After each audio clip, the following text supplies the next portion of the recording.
Okay, for today's lesson, let me write down the agenda. First and foremost, we will learn about the structure.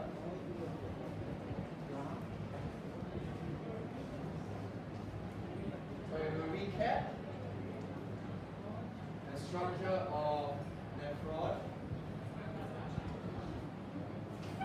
Next, we will look at the structure of renal corpuscle in depth. Okay, let's say those that came for console, I think you only saw the summary. Okay, but today I'm going to go properly in depth. Okay, this one will break into two parts. One, we'll look at the barriers of filtration. And number two, we're going to talk about something called maintaining hydrostatic pressure. Have you heard this word before? Which topic did you hear this word before?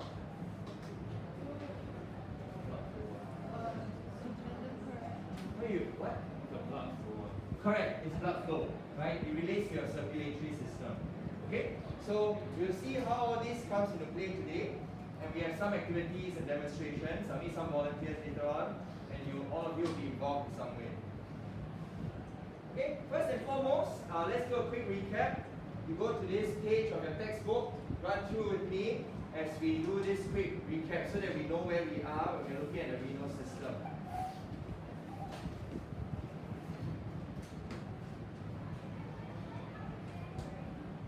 Ready? Right, last week we had the privilege to dissect a kidney, right? And the kidney looks something like that.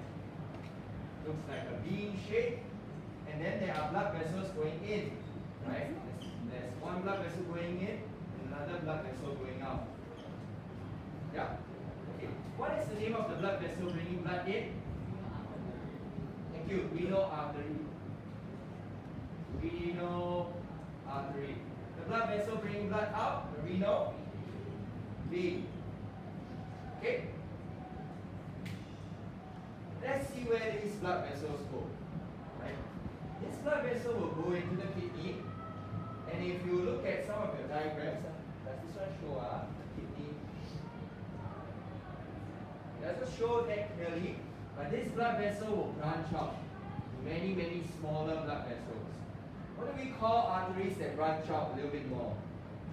Arterioles, right? Okay, so let's zoom in now. Let's zoom in to the tip of one of these areas. You'll find the arteriole and arteriole that is branched here. Okay? I'm going to give this a name first so that you're aware where we're going today. Afferent arteriole. This arteriole will then branch out into many capillaries. And we referred to this capillary last week. We actually saw this capillary. Refer it to and start with a G. Glomerulus. Okay, these are capillaries. These capillaries will actually fuse back into a smaller arteriole called the efferent arteriole. E for like exit. Okay. If you look at the structure of the nephron, I'm going to continue on the blood flow. Okay. After the efferent arteriole branches out, it will then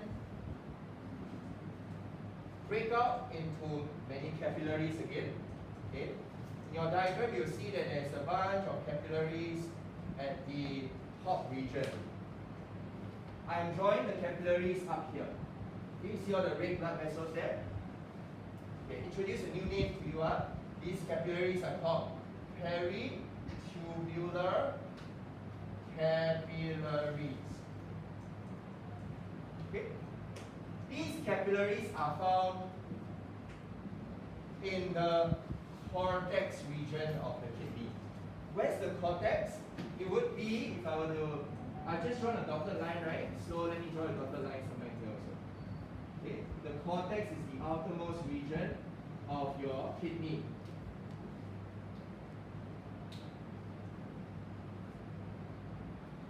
Notice everything in the cortex regions tends to be very convoluted, right? Like a mess. You also find capillaries that branch downwards and upwards, right? Kind of like parallel, running parallel in fashion. Yeah? These capillaries, we refer to them as vasa recta. Okay? Notice a lot of things in the medulla tend to be running parallel to each other. I'm not sure if you managed to notice this, but last week we dissect the kidney and you look at it from a certain angle, you can see fibers running in a certain direction. Yeah? Radially towards the middle of the kidney. Some of you may have looked under the light and then you will see fibers like running down this way. That's because a lot of the things run parallel in the medulla region. Last but not least, all these capillaries will eventually merge back, okay, into some sort of a venule, and this venule will eventually merge back to the renal vein, and then back and circulate into your heart, and then it may come back again. So granted, actually you may not be able to clean your blood in one shot by passing through the kidney. Yeah? It needs to go through a few rounds before you can clean it properly. But this is the blood flow of kidney, blood flow going through the kidney. Now let's overlay this with the special structure that actually creates urine. It's called the nephron. And we managed to look under the microscope last week to see a structure that envelopes the glomerulus. We call this structure starts with a B. Thank you. It's called the Bowman's capsule. The Bowman's capsule wrapping around the glomerulus, we refer to the entire structure as the renal. Thank you. Corpuscle. This is what you saw under the microscope and you can expect to see very often. Okay? Now let's follow the path that your urine will take. Today, we will spend a lot of time at this region over here, the renal corpuscle. If you have not much time to study the renal system, I advise you to study this part the most. Okay? Because actually, this part, if it doesn't work, you have no urine. Or your urine may end up a very funny color. Okay, and you'll see why in a while. What's the funny color?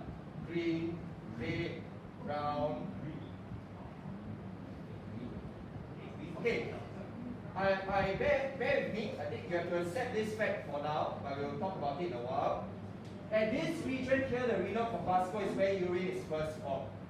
The blood that comes in over here and goes into the glomerulus, this is where your blood gets filtered to get clean. As it gets filtered, lots of fluids will flow out of the glomerulus into the space of the Bowman's capsule. This arrow I've drawn is representing the flow of the thing. You all in chemistry, filtrate. Yeah, filtrate is what gets filtered out, right? Okay. So these arrows I'm drawing is the flow of filtrate. Whatever is just got filtered from the blood is now entering the Bowman's capsule. It will then flow through a very curly-whirly region, and we call this region the. Okay, so you look on your notes, it says proximal tubule. How many include convoluted tubule? So it's a proximal convoluted. Again, it's very convoluted tubule.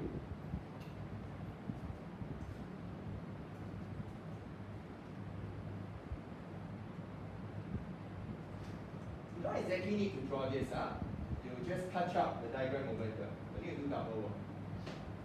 This tubule, this proximal convoluted tubule will then go downwards. And what do we call this tube that goes down and then hooks back up? Okay, thank you. So it's okay, even if you mouth it softly, it's still practicing. Okay, exercise it, you'll slowly sink into your mind. Okay, all these vocabulary. Loop of Henle. The loop of Henle will then, from the medulla region, rise and go back to the cortex, and then it will curl again. What do we call this next part of the nephron? Okay, the distal convoluted tubule. I'll now put it as a DCT for short. Last but not least, it will fuse to this last part, which dips downward again, called the collecting duct. I'll put CD for short, collecting duct. Okay, so generally we now know the filtrate that comes out will first go through the proximal convoluted tubule, go down the loop of Henle, go up the loop of Henle, go through the distal convoluted tubule, go down the collecting duct. Where does it go next? We need to pee this out, right? Okay, so where does it go next from the collecting duct? It goes to the okay, so this is where the structure comes in from last week's dissection. Remember you saw these like large tubes coming down? Remember? Okay, then it connects into this big pouch over here, and then it exits via a tube. Okay, so from the collecting duct, it merges into the calyx. From the calyx, it merges into the renal pelvis. From the renal pelvis, it merges into the ureter. From the ureter, go where?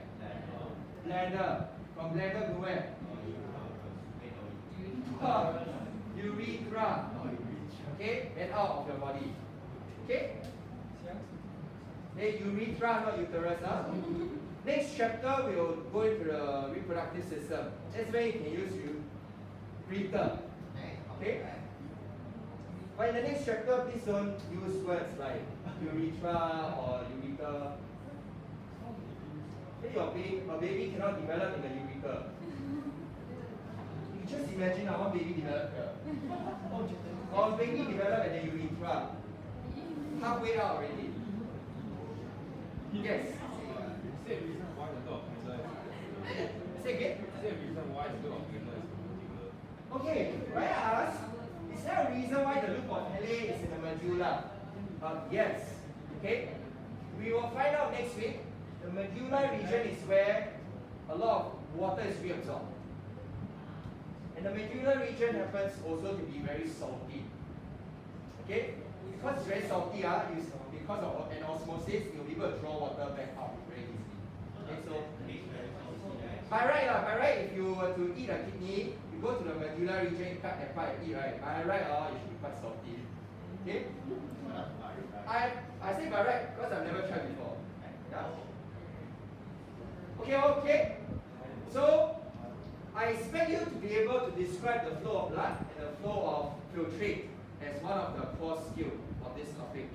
And how I might assess you of your understanding is simply by providing you all the parts and then you sequence it. Okay? But today we're going to go into the heart of how urine is formed. This region over here. Okay? I'm going to erase a lot of the parts very soon. Then we'll look at how we form urine. I think it's very meaningful for you to know how urine is formed because then it will inform you of how you can take better care of your own health. A lot of times when urine doesn't form, it's because something is damaged over here. Or something is clogged up along the way. You've heard of kidney stones? Kidney stones can clog up a lot of the pathways that can prevent you from peeing. Okay? The focus of today, let me just draw our attention to this part of it. We're going to focus on the renal corpuscle today. By the end of today, I hope that you will feel confident about your understanding of the renal corpuscle. To help you understand what the renal corpuscle is like, I'm going to pass out some balloons to everyone first. Can I get everyone to take one red balloon and one yellow balloon?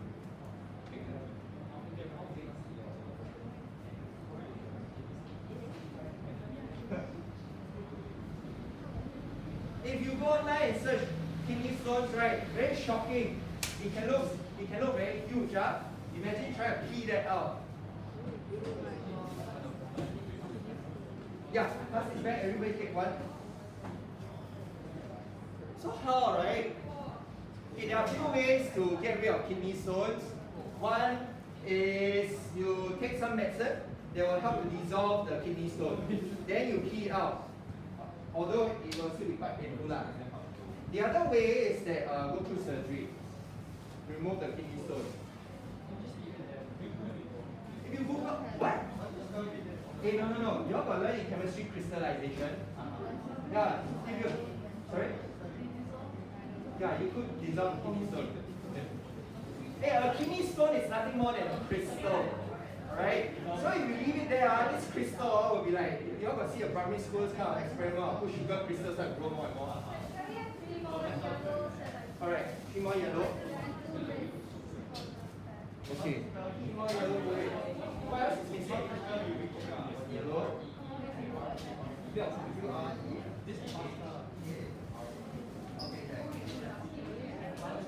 Who did that, right? 2 more. What are you missing?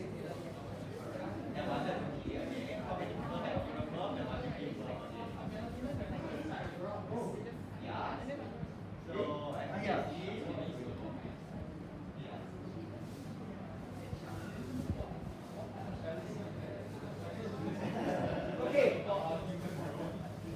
For this next part of the lesson, I'll just like you to do something. So I'm at this part of the SOS now.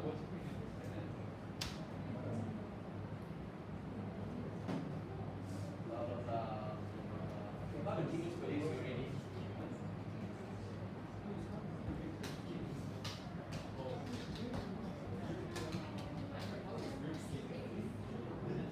Okay, right now we're going to model what the renal corpuscle looks like.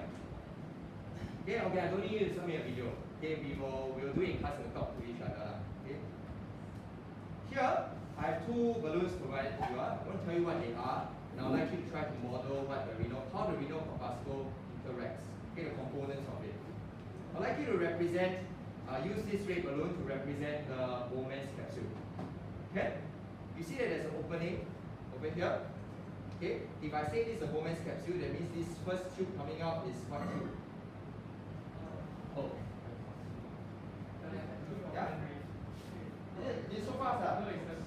Okay, so if I say the red balloon is the Bowman's capsule, then what is the first tube coming out?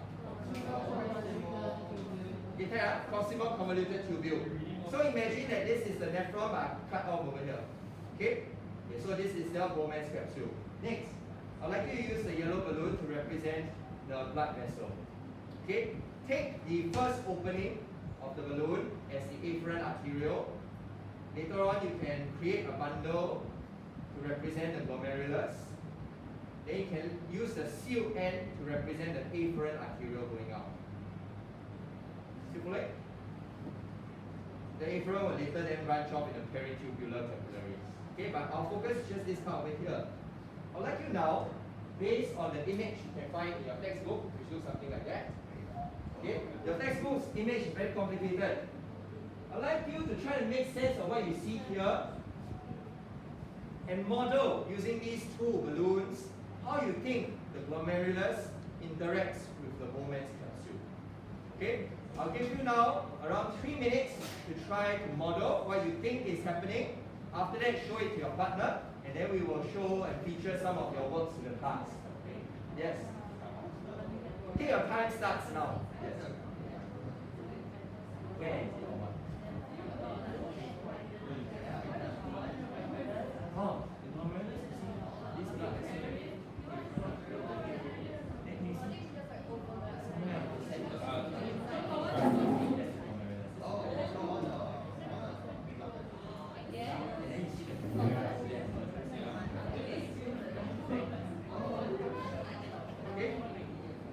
Model it now. I will pick up some examples later on. It is important and key to help you understand how this all works.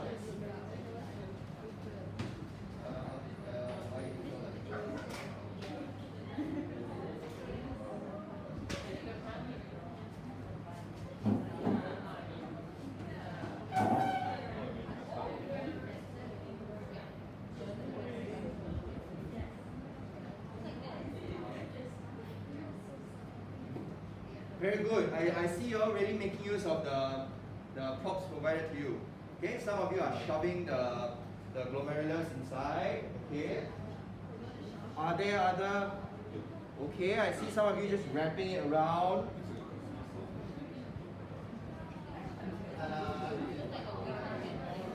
Yeah.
Oh, so you just burst it and then you there's a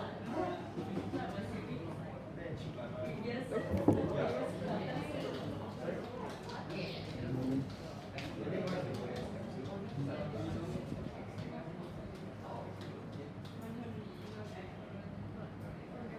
It's only today that I realized I should have bought the balloons in a different color. I should have bought this one is yellow, then this one is red. Then your brain won't be so confused, huh? Because this is really where all the urine starts to form, right? And this is your blood vessel. What was I thinking?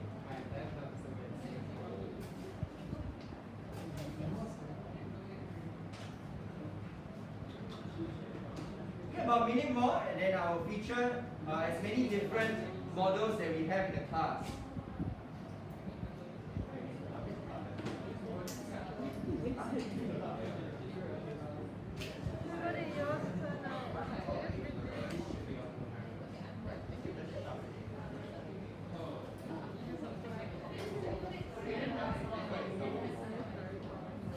Oh, you're not nice.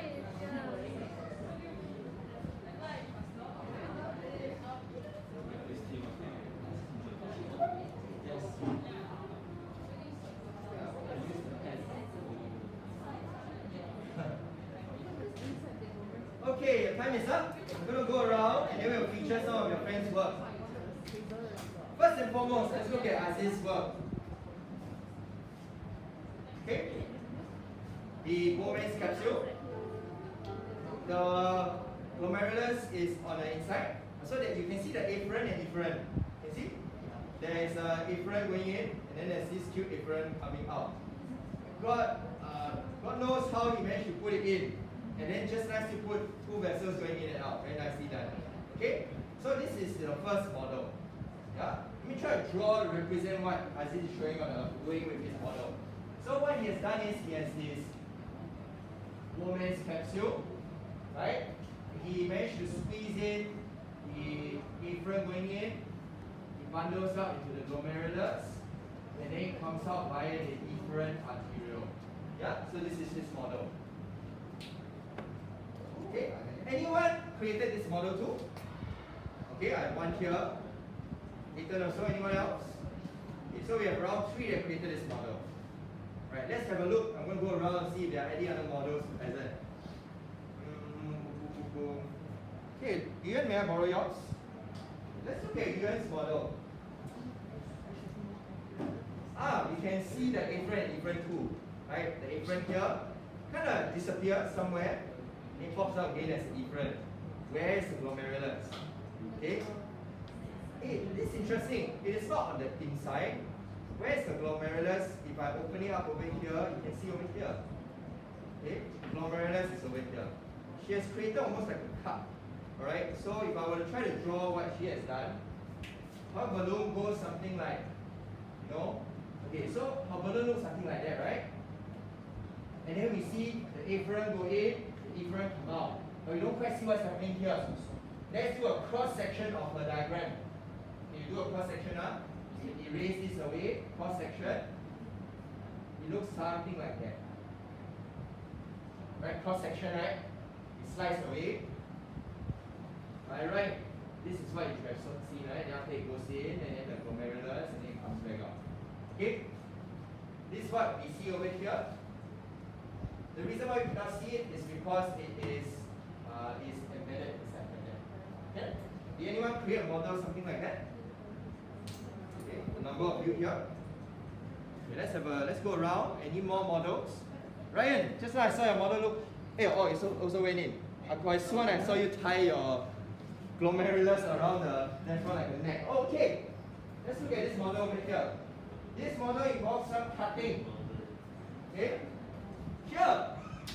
Okay, something interesting. All of us, right, have created a model where we only see the afferent and efferent, right? And the glomerulus is somehow embedded inside. But we embed it in different ways. Okay, so this one last model here. We see the afferent going in, glomerulus somewhere inside, and efferent coming out. And what has been done is that there's a hole that was cut. Right? So this model goes something like that. We have the balloon. Right? We also only saw the afferent and then the efferent. But the interesting thing this time is that this wasn't bent inwards.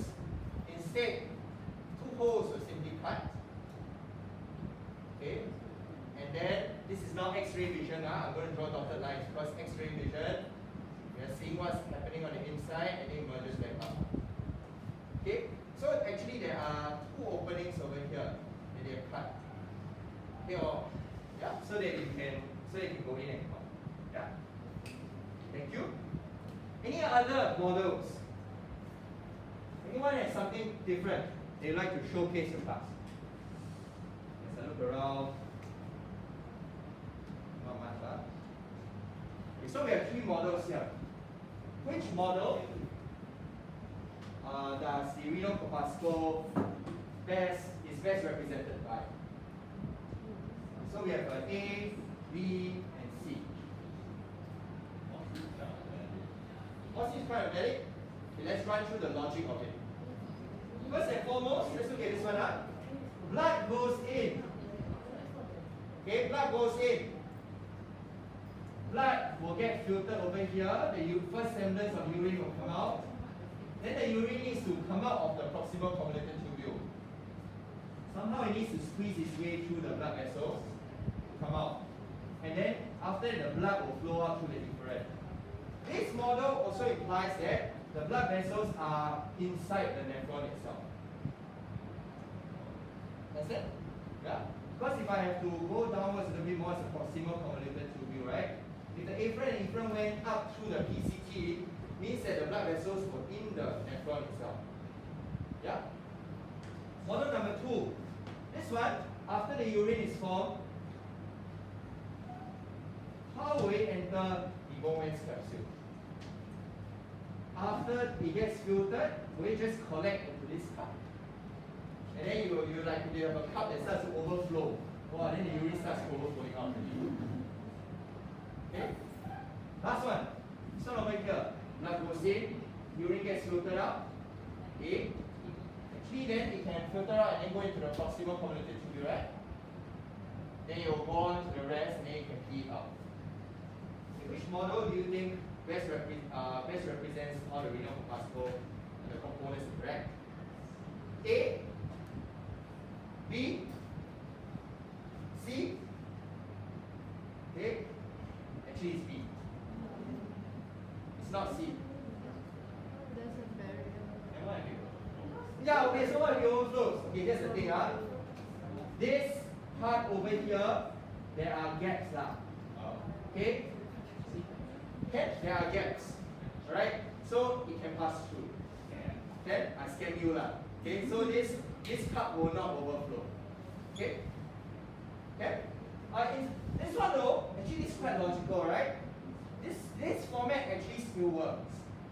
Okay, I suspect why we don't see this is because it's easier to develop two things separately, then get one to envelope the other, than to create two structures and then suddenly you develop two holes and blood vessel must go in and come out. I think it's a developmental thing. Secondly, I think it's also an issue of, imagine you produce so much urine Actually, this format, right, may overflow. Because you see these two holes they come out from, this part fill up, and then how this gonna spoon out from here. Okay? So actually, B is the way it really interacts. And I'm going to show you a little bit more on a deeper scale. Okay? So that was your balloon, right? I bought my own big plastic bag to represent the Bowman's capsule. Then you can see me on the inside also. Okay? If I were to show you a diagram to represent what it looks like, this is what some of you have created. The glomerulus, the Bowman's capsule. Lumen of Bowman's capsule means the space within it. Okay? So that means it's like that. This is the Bowman's capsule. Then this tube represents just a segment of the glomerular capillary. Okay? So it goes something like that. Kind of pop it. Okay. Okay. First and foremost, if I'm going to filter the blood capillary cannot be just nice and clean and solid through. Actually, the blood capillaries of the glomerulus have pores. That's why I try to represent with these black dots. They have pores. No pores, nothing is going to filter. Okay? So, that's the first interesting thing. There are microscopic pores that allow small things to go through. All the red blood cells that pass through this tube ain't going to be able to fit out through these small pores. I'd like to introduce a new vocabulary that I'd like you to use. This vocabulary is called fenestration. Fenestration refers to the pores. You can find all this on page what of your textbook. Okay, can you scroll? Yeah, 5. Okay, thank you. This is page 5. Go to page 5, you'll see label 1, 2, 3, 4. This is the next part of our lesson. We're going to look at the 4 layers of filtration.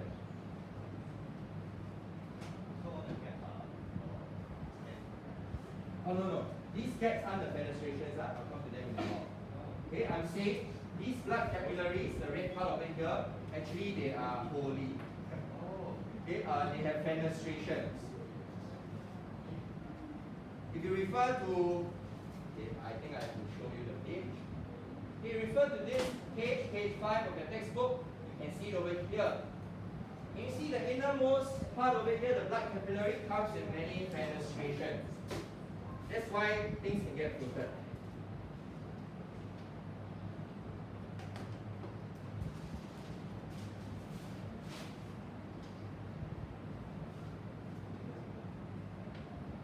I'd like to show you what fenestrations look like under the microscope. So someone managed to take a microscope image using a scanning electron microscope of the pores. Yeah? So this is the surface of the glomerulus. You see all these small pores? That's where the real deal takes place, where the filtration takes place. Yeah, this is a scanning electron microscope. That means it's scanning on a level that your own microscope cannot, the light microscope cannot achieve.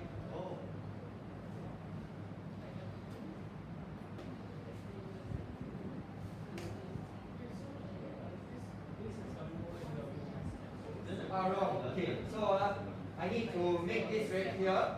These holes I'm talking about is, you look at this capillary over here, all these capillaries. If I were to zoom into these capillaries come with many fenestrations. Okay? Oh, okay. What?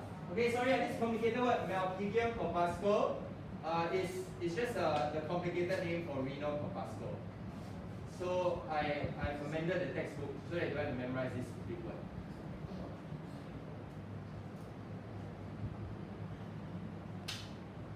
Okay, then I'm going to start building up the layers. This is what we're comfortable with at the moment. The Bowman's capsule. Okay, but guess what? Whatever I'm showing you here right now is just the membrane of the Bowman's capsule. Okay? This membrane is called the basal lamina. Can you find the word basal lamina in your textbook? I believe it's one of the layers too. Basal lamina is number 2. Okay?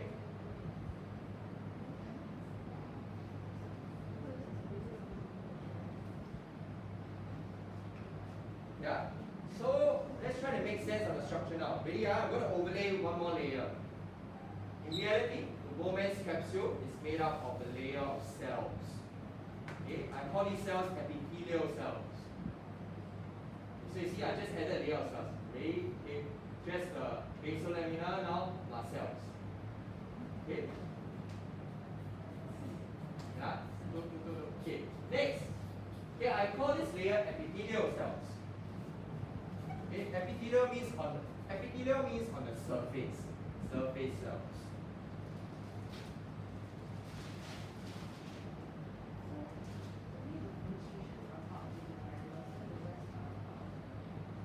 Yeah.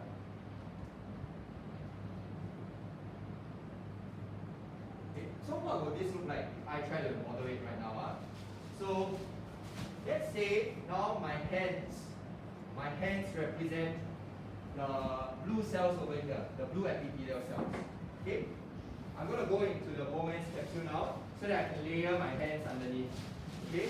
So I'm going to put the cells here. Okay? So the cells line the inner walls of this Bowman's capsule. Okay? You can see my hand over here. Okay, but here's the very cute thing.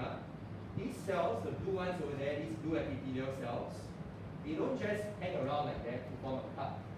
This is what they do.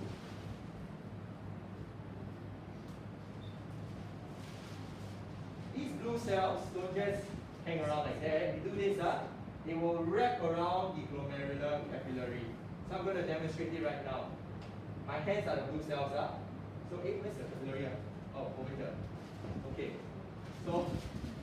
So let me go in. You ready? So you see, these are the cells. Then it wraps around the glomerulus. Yeah? It wraps around like that. This is how it can kind of wrap around the glomerulus. Okay? But you notice what's interesting is that as it wraps around, it interlocks the finger-like projections of itself. Okay, these cells are rather special. They have a lot of finger-like projections. So when they wrap around, right, they interlock between each other. So look at what I've done over here. Okay, this is how they really interact with the glomerulus. But do you notice that just by my fingers interlocking like that, I form like slits between my fingers? These slits between my fingers actually also serve as a layer of filtration. Have you ever tried to fish something out of a bucket of water before using your fingers? You let the water through but you scoop out what you want. Right? These epithelial cells are doing exactly the same thing. As they wrap around and they interlock like that, only small things will pass through the slits of my fingers. The big things won't pass through. It is another layer of filter. Okay? The basal lamina, which is this transparent sheet, is also porous. Only small things can go through, big things can't. So let's count how many layers of filter we have now. We have this holy glomerulus. Small things go through, big things can't. Then you have to pass through the basal lamina, which is porous. Then you have to pass through the slits of my fingers. Only small things can pass through, big things can't. Right? I have at the moment 3 layers that that the filtrate needs to pass through. This way I can regulate big things don't go through. All my useful red blood cells will never pass through.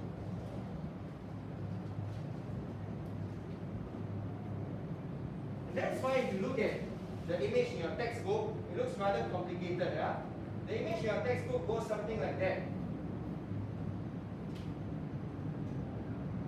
I hope you can appreciate now what you are seeing.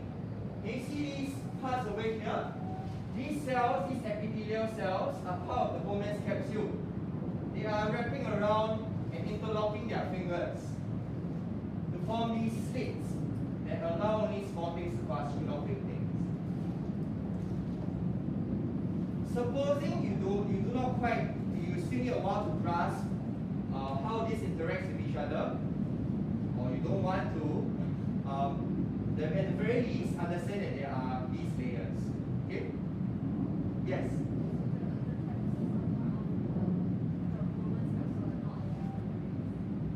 These cells, is it? Yeah, these cells are part of the Bowman's capsule, not the glomerulus. So, again, so this is the Bowman's capsule. The cells are over here. All these cells are over here. So they are not part of the glomerulus, they are part of the Bowman's capsule. But they help to cling on to the glomerulus by interlocking and then doing this. Okay? But they are not, they are separate things. Glomerulus, I can put it down. My Bowman's capsule is over here. In a sense, therefore, I can say the Bowman's capsule has kind of two layers. This membrane, the basal lamina, and then these cells underneath. Okay.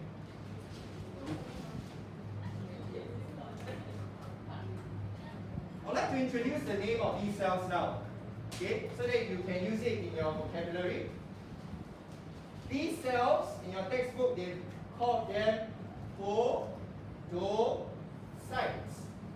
And these podocytes are rather cute. They have a lot of like finger-like projections coming out so that they can interlock with the adjacent podocyte. And then I keep saying finger-like projection, it's quite a mouthful. Actually, an easier way to describe it is that these podocytes have pedicels. Pedicels is another name. So how might I describe it? I can say the podocyte, the pedicels of the podocyte interlock with each other to form filtration slits.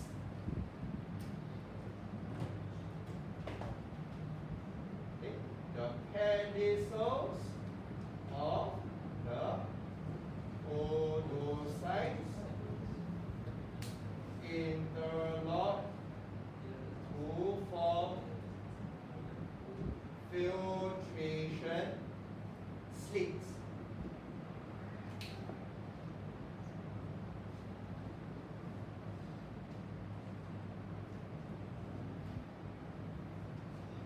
The good news is that I will never ask you to describe what I've just shown you, like how they interact.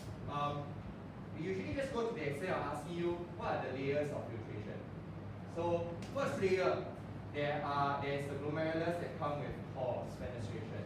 Second layer, the basal lamina.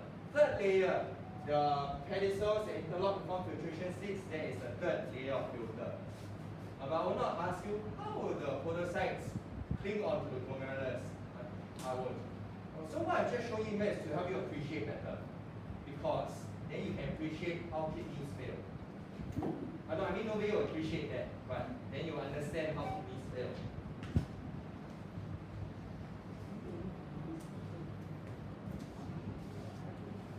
I'd like to show you a scanning electron microscope image of real podocytes wrapping around glomerulus. Pretty cool, huh?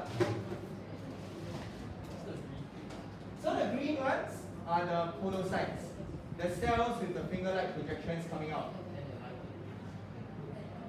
Yeah, so you see all these structures coming out, these are the pedicels coming out. And then they interlock with each other to form all these filtration slits. You see a lot of slits here? This fine mesh prevents, only allows small things to go through, not big things. My fingers are very fat, so I cannot quite show you exactly what you will see if you look under the microscope. I see your question.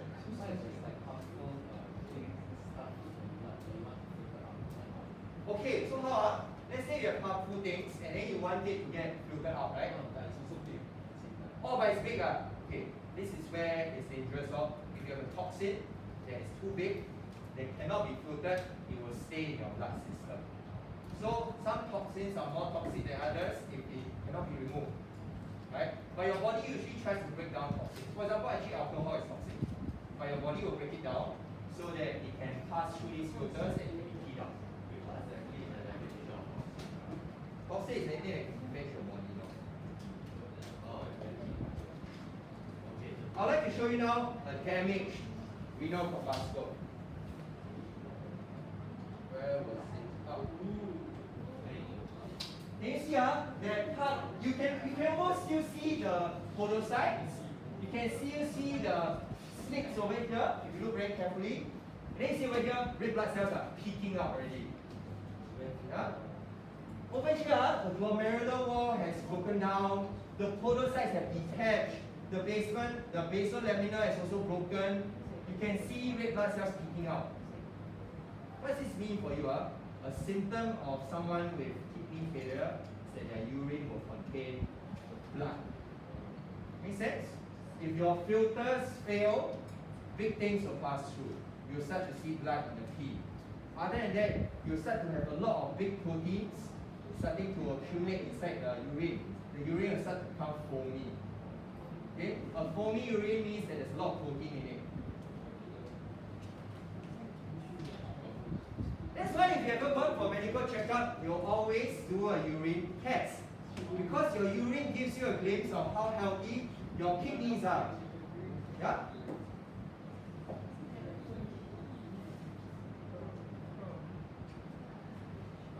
I just went for a test just last week, and then I got my results back. So good news, my urine sample don't have a lot of random stuff.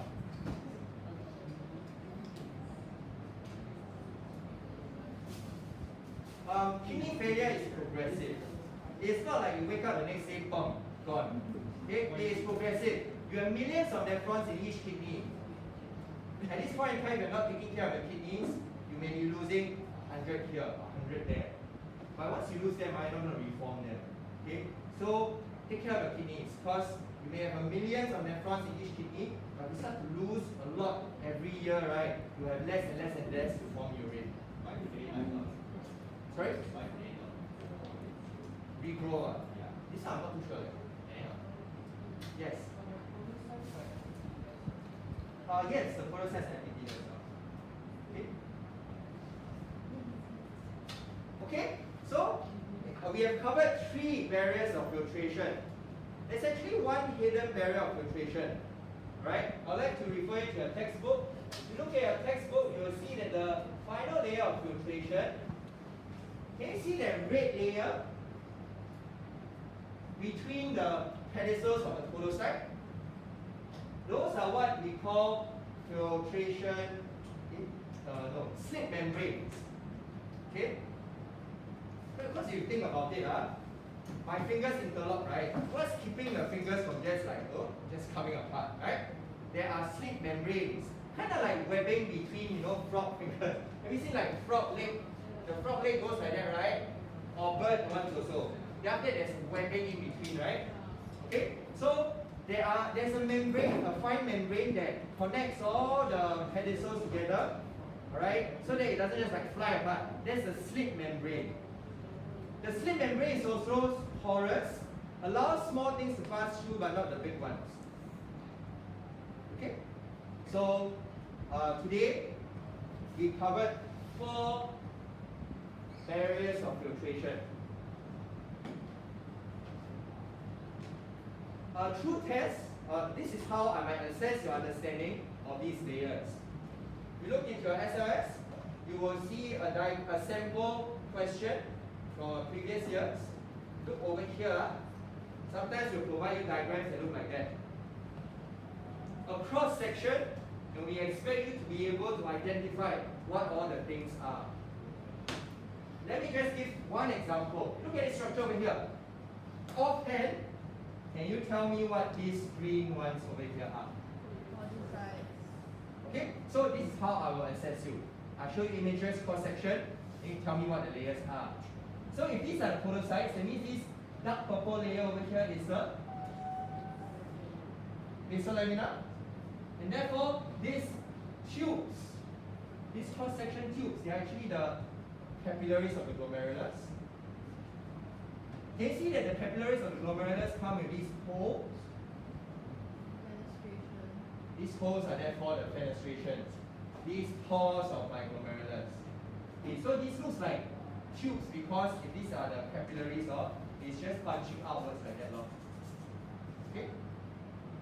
So this is what's expected of you, to be able to identify if I were to provide you an image.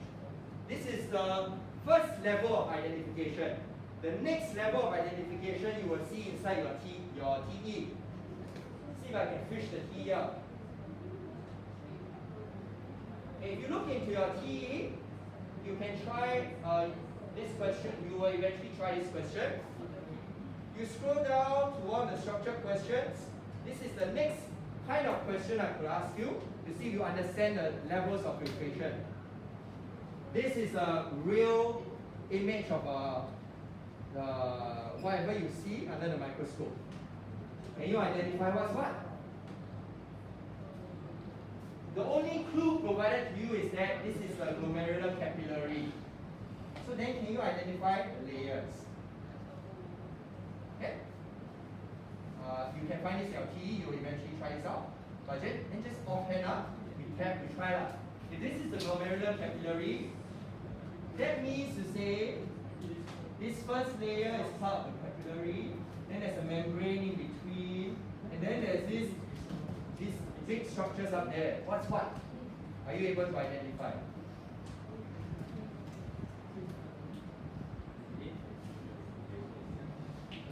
Okay, can I identify? Okay? This is as imaginative as I can get if I want to assess your understanding. Okay? For the 4 layers, the barriers of filtration. Okay? Another way I could test your understanding of this part over here is I outright ask you the question. How is the renal corpuscle adapted for filtration? And then you just list out the points. So 2 ways. Let me just tell you the 2 ways. The first way again is identification questions. The second way is pure describe the adaptations.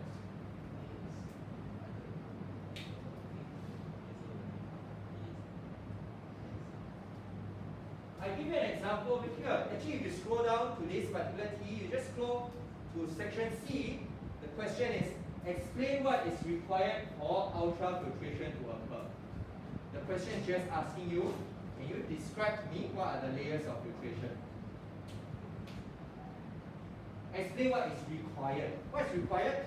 Those barriers of filtration. Okay. This is as far as my imagination can go, right? To see if you understand your renal corpuscle.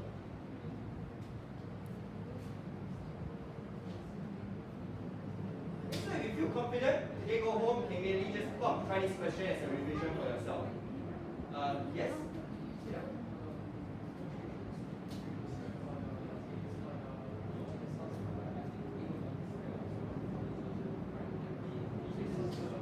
I would say the main function is as another layer of the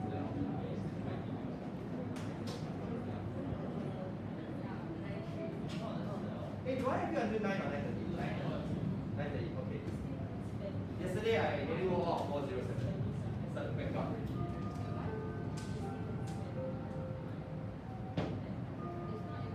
Okay, I'm going to take a 2-minute pause so that you can consolidate what you've learned. Talk to your friends. Anything else unclear about, you can raise questions to me. Take this time to read through the paragraph, make sense of what we just went through. Then the next part of my lesson, I'll require people to help me demonstrate.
Okay, are you all okay?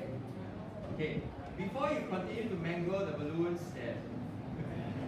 that I want to reuse for generations to come. Could you like untie whatever you've done, pass it to the front? I know you cut some of the balloons, that's fine, just pass it to the front. But if you tie the yellow balloon, please help me untie it.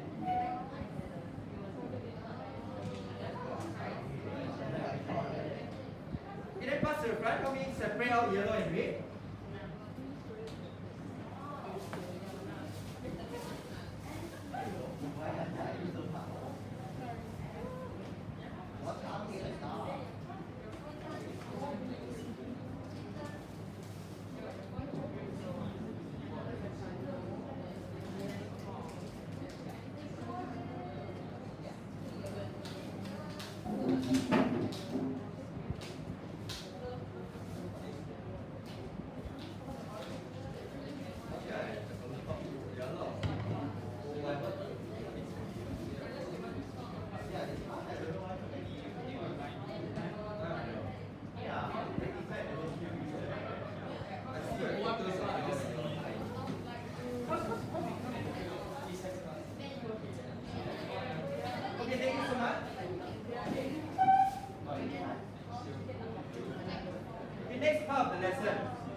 Next, sorry, so far I've been using the word filtration. Okay, I'm going to include one more additional part. We call the filtration that takes place there ultrafiltration. Okay, because the filtration that's taking place over there is very, very fine. The things you're filtering there is very, very fine. Only the very small things pass through. This is ultrafiltration. It's not your average filtration. You just take a basket with holes and then filter out sand, for example. Okay, this is ultrafiltration.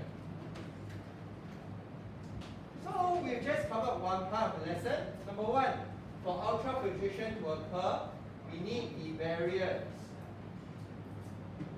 of filtration. And we have learned that there are 4 components in these barriers of filtration. Okay? But truth be told, ultrafiltration cannot occur if there's no pressure. We're going to use the word hydrostatic pressure. What is hydrostatic pressure? A quick recap. Hydrostatic pressure is the pressure of the blood being exerted on the walls of the blood vessel.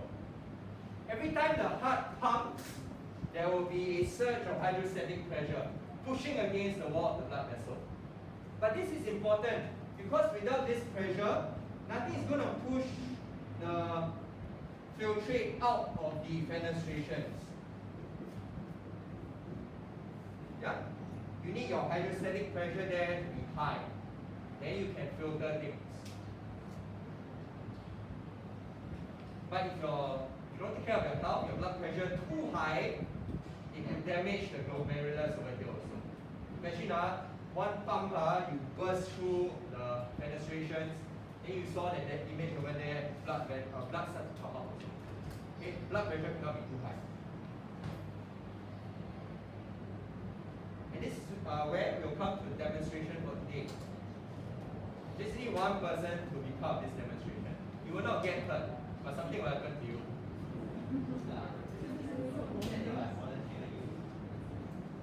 Okay, you will get wet.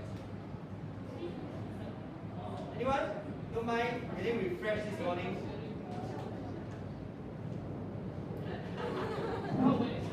How wet is where? Really depends.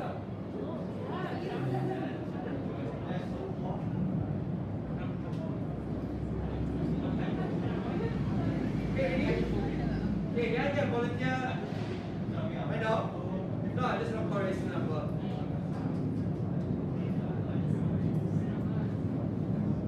I'm sure I look like him. If you look at me, it's like, want me to call you? Yeah? Yeah, okay.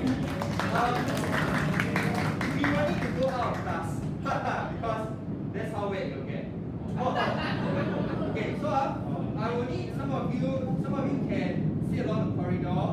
Some can be watching from inside class in the window area. Some of you can come out a little bit more, stand the class bench up to you. You must be able to see me. Okay? But before we go out, I just want to introduce you to the props I have for today. Okay, hold on.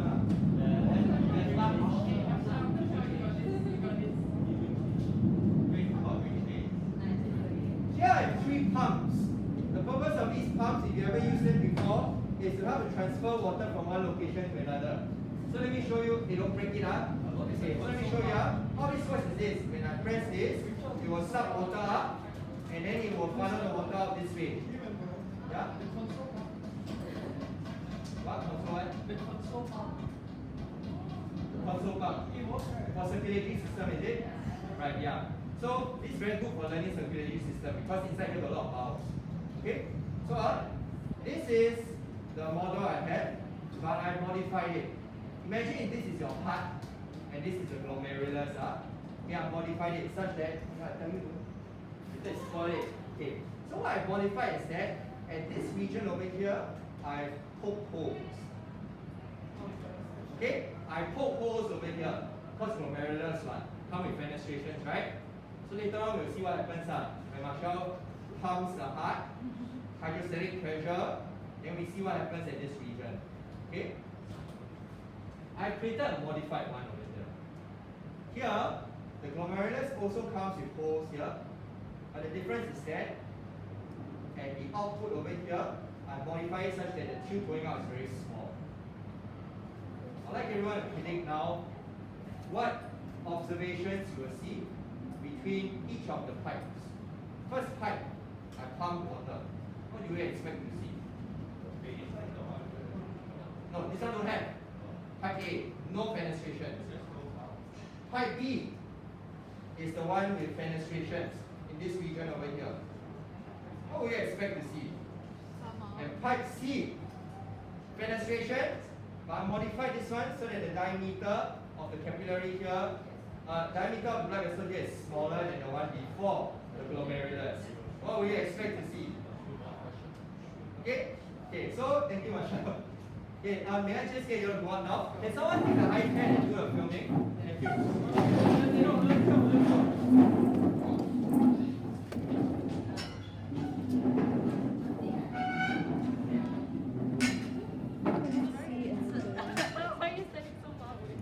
So you can insert like that, and then you can start to pump. Right? You can channel the water anywhere, you can channel in the urine.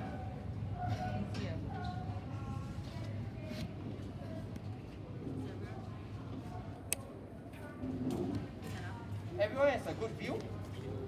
Anyone block? Or can see? Ethan can see? Okay, ready? Marshall is going to do pipe A.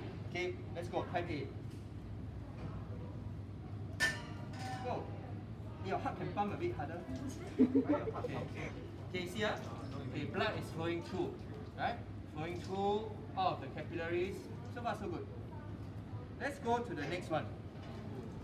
This one, the glomerulus comes with fenestrations. You give a good pump, huh? Go, pump. Do I have to like? Yeah, give a good pump. Right, got difference, man? Oh.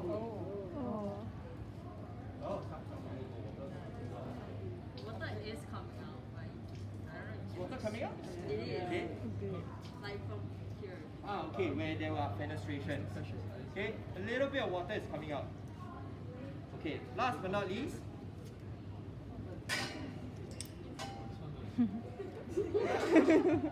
Okay, go. Wait, why? Yeah, you see it, right? Sorry? You see it, right? Yeah. No, I cannot see. Okay. Okay, thank you. Okay, round of applause for myself. Thank you so much.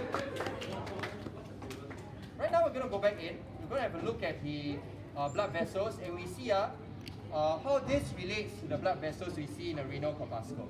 Okay, thank you. Go on. It's my left side. Go on.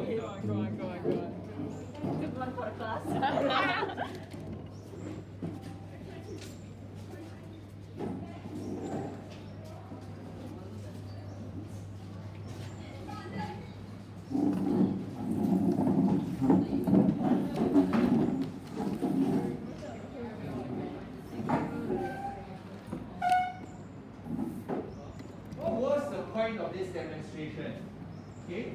Well, earlier on what I was showing you was that there is a section, okay, that I was trying to simulate as the glomerulus.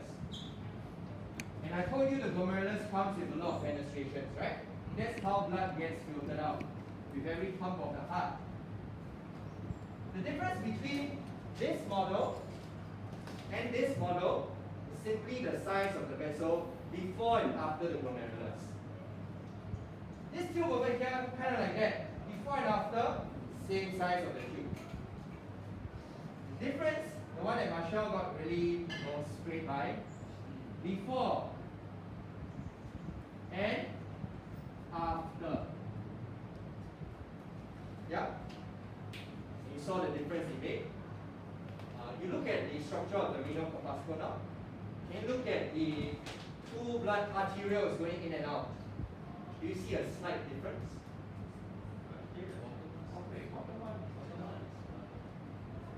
You see a slight difference? So what you just experienced and watched firsthand is actually taking place on a microscopic level in the renal corpuscle too. Right? Specifically, the afferent and efferent arteriole, there's a difference in diameter of its lumen. Right?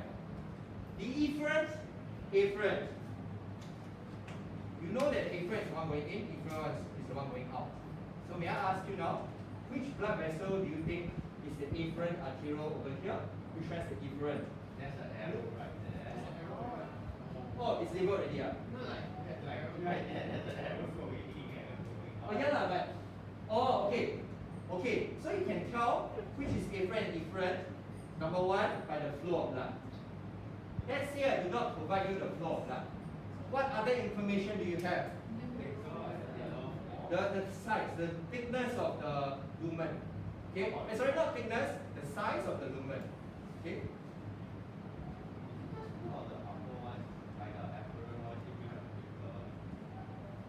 It also makes sense to be slightly thicker. It's the one coming directly from the heart, right? But the lumen of that is slightly bigger also.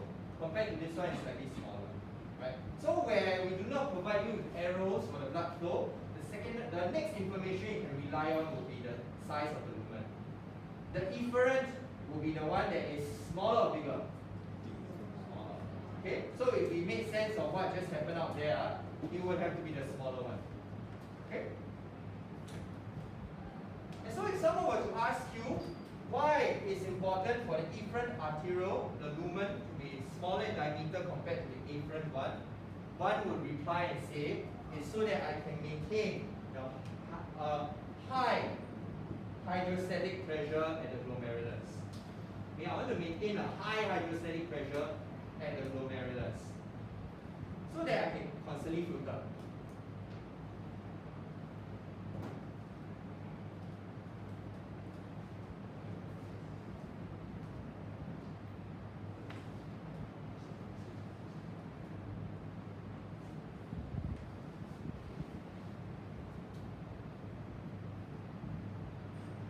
So if you go back to this question, okay, so how might I assess your understanding of this?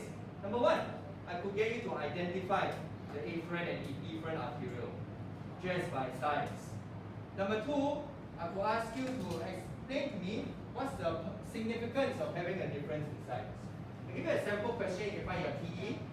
Again, actually it's the same question. Explain what is required for ultrafiltration to occur. Number one, you can describe the variance. Number two, you can say that the afferent and efferent will have a difference in size so that you can maintain hydrostatic pressure. Right? So these are the two things you could describe when you want to explain what is required for ultrafiltration to occur.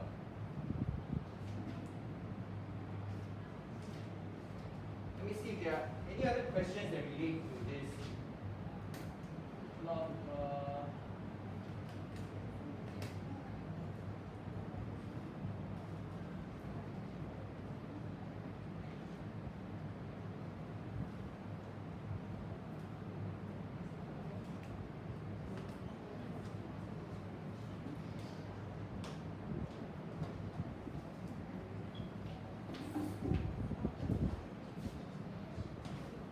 All good? Yeah. Your key MCQ number one is a sample question. question of how to assess your understanding of structure of the nephron. You see, it's a matter of sequencing. What comes after what? Okay.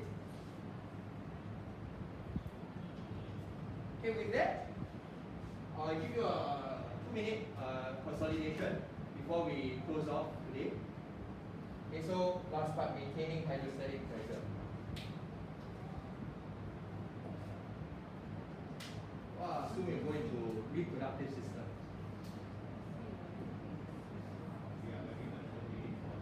Yeah, you're very mature JH403. Every year I play cheat. I don't teach the structure. Come in class and say, you all know, right? Okay, let's move on. No lah, but I realized over the years it's my mistake. I realized not everybody knows.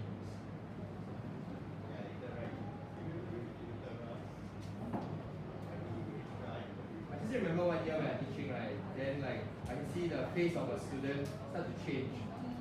Like they did not realize that they had this part. The eyes got bigger and bigger and bigger, then not convinced, then speak to a friend, then the friend was like then I 1 year or so where I saw one boy, one girl arguing. Two argue. Then finally, right, the girl raised up hand and said, Mr. Tan, I have a question. Is there a bone in the penis? Then after that, I'm like, what did the guy you were talking to say? Then the boy was like, I said no lah. Then after that, the girl was like, but it cannot be. I'm like, so don't believe him.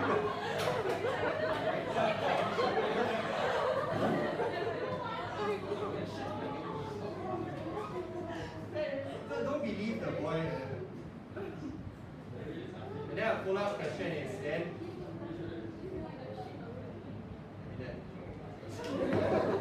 a follow-up question was like, no, I was like, no, there's no bone. Then she was like, is there even at least cartilage? I was like, no cartilage. Then after that, I told her mother and it's like, then why is it called Bowman?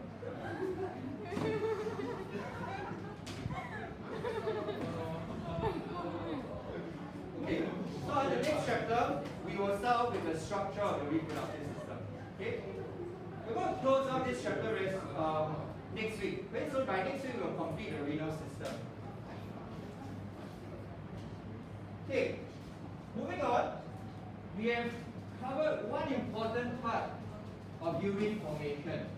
You want to form urine from your blood, you must first carry out filtration. Right? But let's think about what gets filtered. Okay, this is the Bowman's capsule. Well, it's a very thick Bowman's capsule. Okay, the glomerulus here, efferent going out. What do you think gets filtered? Just using pure logic, right? Okay, number one, bad stuff. Okay, perhaps number one, bad stuff gets filtered. Bad stuff. Okay, the bad stuff you have read up about is metabolic waste. Anything else gets filtered out? Urea? Urea is an example of a metabolic waste. Okay, ammonia is an example of a metabolic waste. Okay, I want to relate back to the JH2 topic. Actually, where does this urea come from?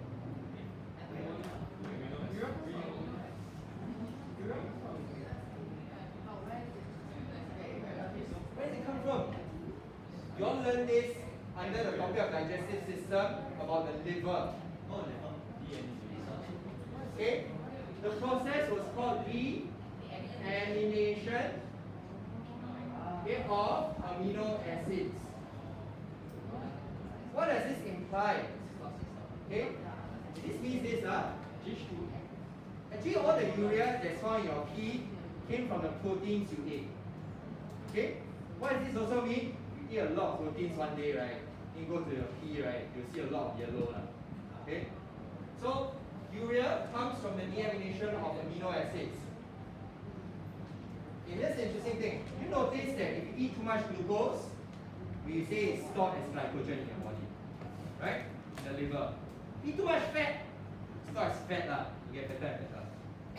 If you eat too much protein, where does it go?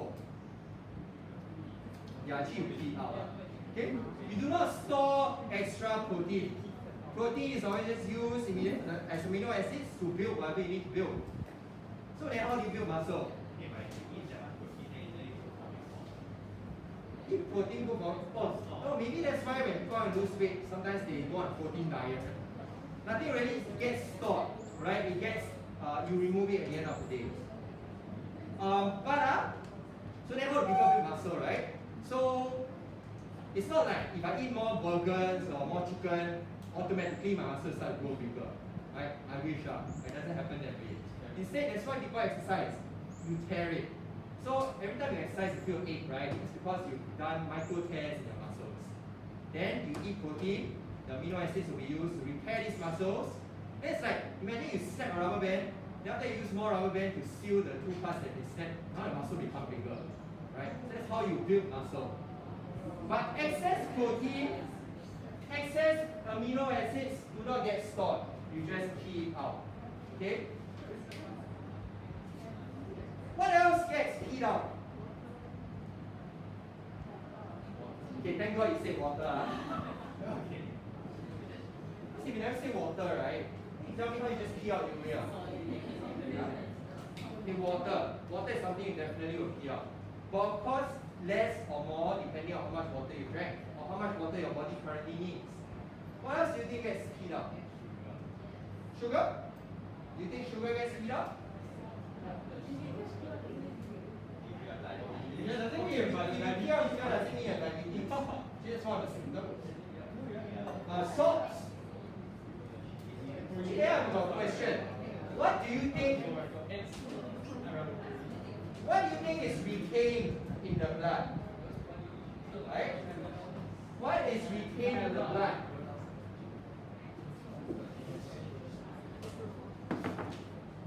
What do you think is retained in the blood? Red blood cells. Anything else is retained in the blood? So it doesn't get filtered out. Do you say glucose? Okay. Why do you say glucose?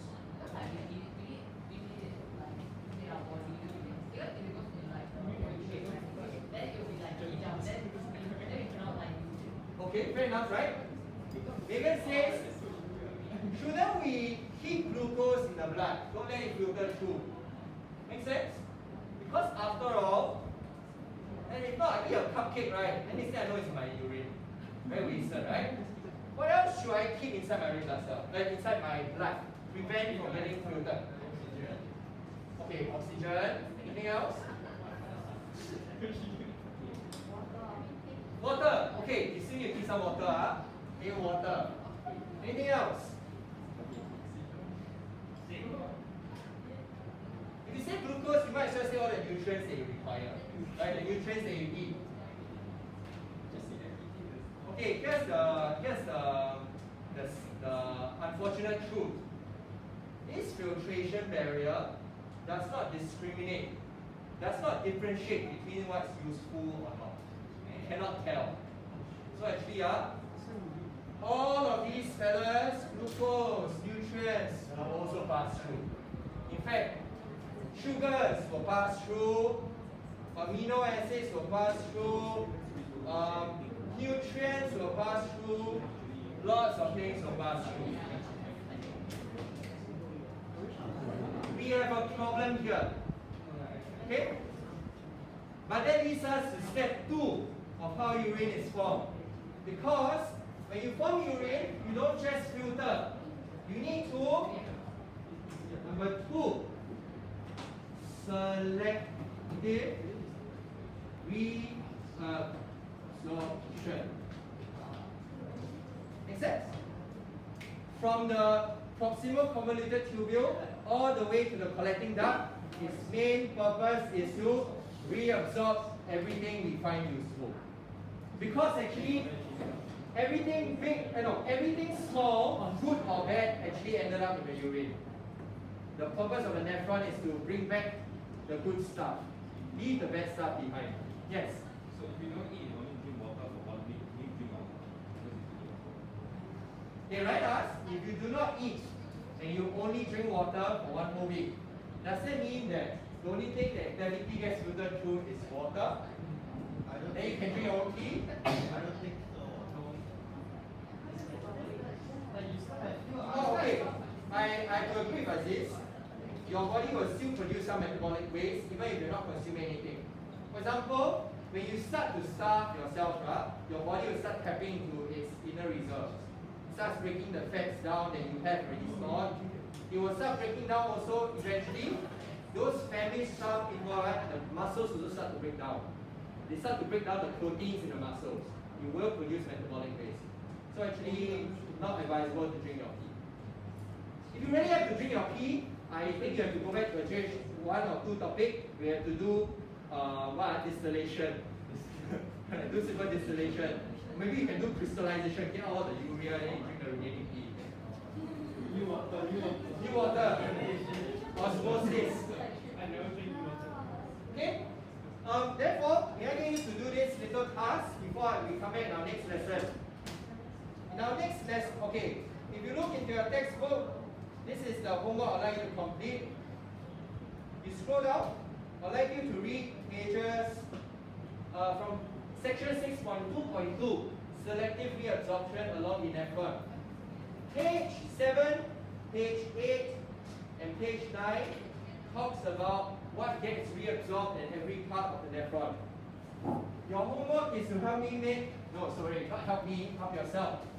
Make notes. We make notes on the go. I'd like your notes to go in this format.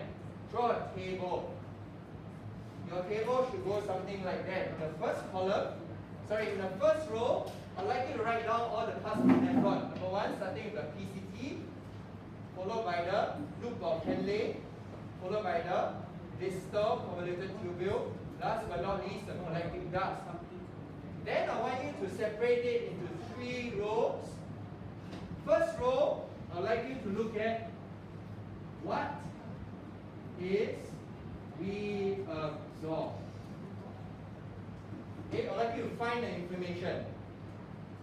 Actually, once you're done with this, you make notes already, very solid notes for these 3 pages. You don't have to refer to 3 pages again. Number 2, how? Okay. What transport process is used to reabsorb the substance?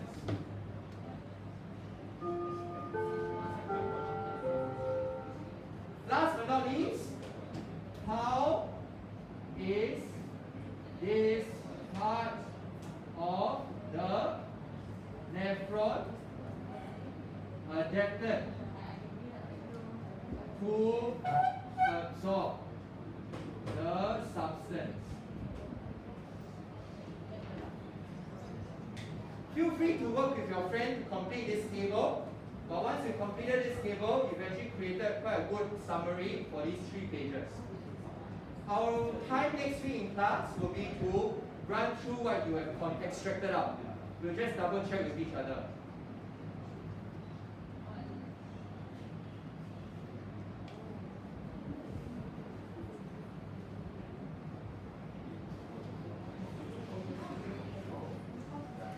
Reproductive system, we'll try to bring it to the left one more time for dissection.